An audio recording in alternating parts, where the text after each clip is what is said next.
Indian defence और Indian railways के बाद इंडिया में थर्ड लार्जेस्ट प्रॉपर्टी होल्डर कौन है?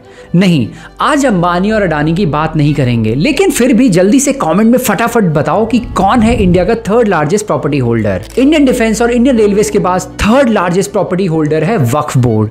वक्फ बोर्ड इंडिया में लगभग 8.7 लाख प्रॉपर्टीज होल्ड करता है, जो 9.8 लाख एकर्स के अक्रॉस स्प्रेड है।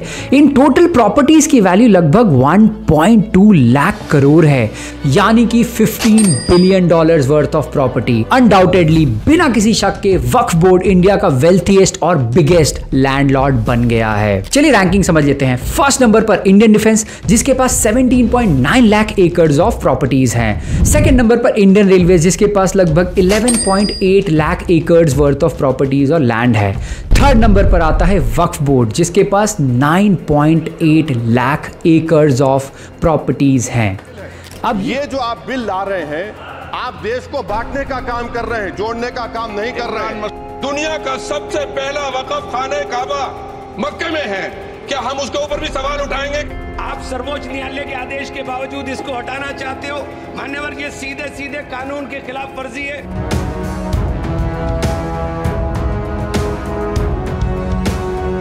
अब ये हुआ कैसे?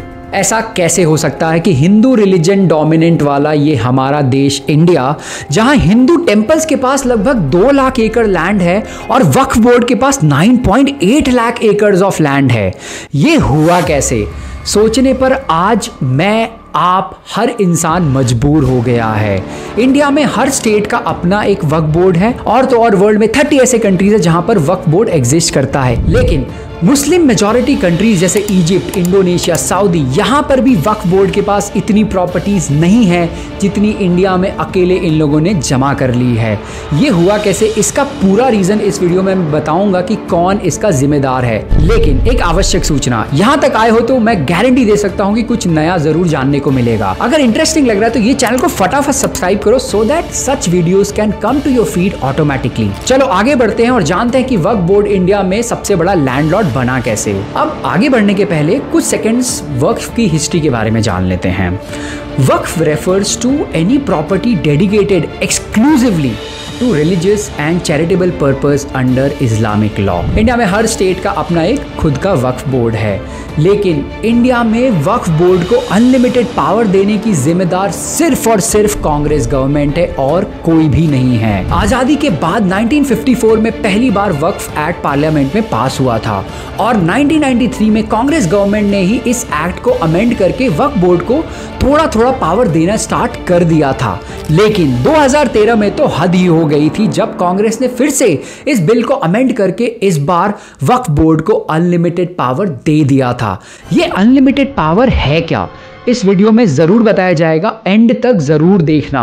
इनफैक्ट 2014 में सरकार गिरने के पहले ही कांग्रेस ने चोरी से 123 दिल्ली की बहुत बड़ी प्रॉपर्टीज वक्फ बोर्ड को डोनेट कर दी। ऐवी किसी को भी नहीं पता किस रीजन से। 2013 में हुए इस बिल में अमेंडमेंट के बाद पूरे इंडिया में हर जगह वक्फ बोर्ड इलीगली प्रॉपर्टीज अक्वायर करने लग गया, और तो और तमिलनाडु ने वक्फ बोर्ड में 6 विलेजेस अक्वायर कर लिए जो हिंदू डोमिनेंट थे, और तो और उनमें से 2 विलेज में 1500 साल पुराना हिंदू टेम्पल भी था।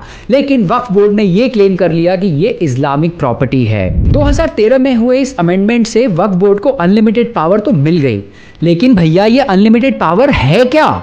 चलो एक एक करके बताता हूं।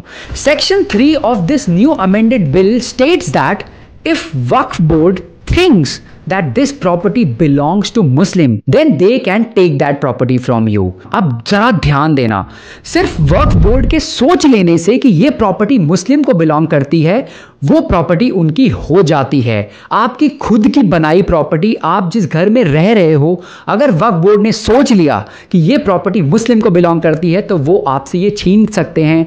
भारत का कोई भी संवैधानिक कानून आपको इस चीज़ से बचा नहीं सकता है। और तो और अगर आपके साथ किसी कारणवश से ये दुर्घटना हो भी गई तो आप इंडिया के किसी भी कोर्ट में जाके लड़ नहीं सकते हो, क्योंकि इस बिल में एक और सेक्शन है जो कहता है कि वक्फ प्रॉपर्टी डिस्प्यूट सिर्फ और सिर्फ वक्फ ट्रिब्यूनल कोर्ट में ही सॉल्व होंगी। इंडिया के किसी भी कोर्ट यानी कि supreme court, district court, high court, कहीं पर भी इसका सोल्यूशन नहीं मिलेगा।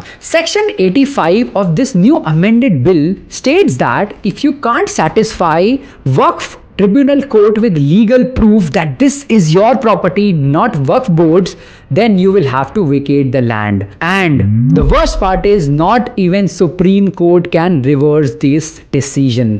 प्राइम मिनिस्टर मोदी भी शायद इस डिसीजन को अभी रिवर्स नहीं कर पाएंगे। चलिए बात करते हैं अब सबसे इंपॉर्टेंट, सबसे सुप्रीम और सबसे powerful section of this new bill. Section 40 of this new amended bill states that if Waqf board lays claim on any property of yours, then it is yours responsibility to prove कि ये property तुम्हारी है, not the other way around। ये वही बात हो गई, आप जिस घर में रहते हो अगर वक्फ बोर्ड ने बोल दिया कि ये वक्फ बोर्ड की प्रॉपर्टी है, आपको प्रूव करना पड़ेगा कि ये आपकी प्रॉपर्टी है, अदरवाइज ये वक्फ बोर्ड की प्रॉपर्टी बाय डिफॉल्ट हो जाती है। इन्हीं कुछ अमेंडमेंट्स के चलते आज वक्फ बोर्ड इंडिया का 3rd लार्जेस्ट लैंडलॉर्ड बन चुका है, जिसको आप इलीगल लैंडलॉर्ड भी कह सकते हो। और तो और इंडिया में हर रोज लाखों करोड़ों की प्रॉपर्टीज वक्फ बोर्ड अक्वायर करता जा रहा है। जितनी पावर वक्फ बोर्ड के पास है इंडिया में, उतनी पावर तो थैनोस के पास भी नहीं थी मार्वल सिनेमैटिक यूनिवर्स में।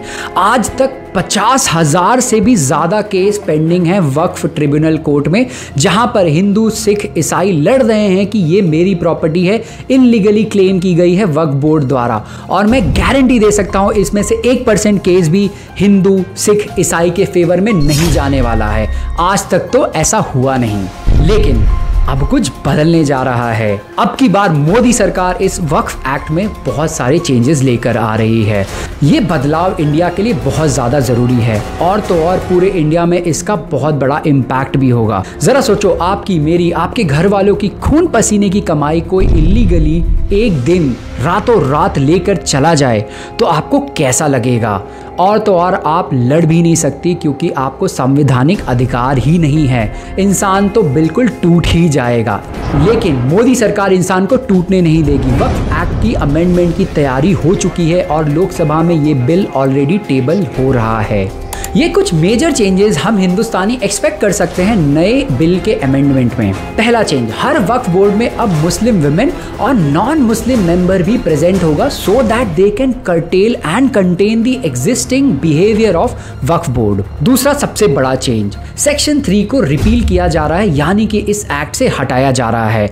अब waqf board can only claim the ownership of those properties that are donated to them. अब आगे से वक्फ बोर्ड आपकी और मेरी प्रॉपर्टी पर इलीगली क्लेम नहीं कर सकता है just because they think that this belongs to Muslim. ये है सबसे बड़ा चेंज इस बिल का। थर्ड और सबसे इंपॉर्टेंट चेंज ये है कि वक्फ बोर्ड अब कोई भी प्रॉपर्टी अक्वायर करने के पहले डीएम की सिग्नेचर के बिना वो प्रॉपर्टी ट्रांसफर होगी ही नहीं। यानी कि हर डिस्ट्रिक्ट में जहां पर भी वक्फ बोर्ड एक प्रॉपर्टी अक्वायर करता है या फिर उसे डोनेट होती है, बिना डीएम के हस्ताक्षर के वो फाइल आगे नहीं बढ़ेगी। और भी बहुत सारे छोटे बड़े चेंजेस किए जा रहे हैं इस बिल में, सो दैट वक्फ बोर्ड की अनलिमिटेड और इलेजिटिमेटेड पावर को कर्टेल किया जा सके, कंटेन किया जा सके।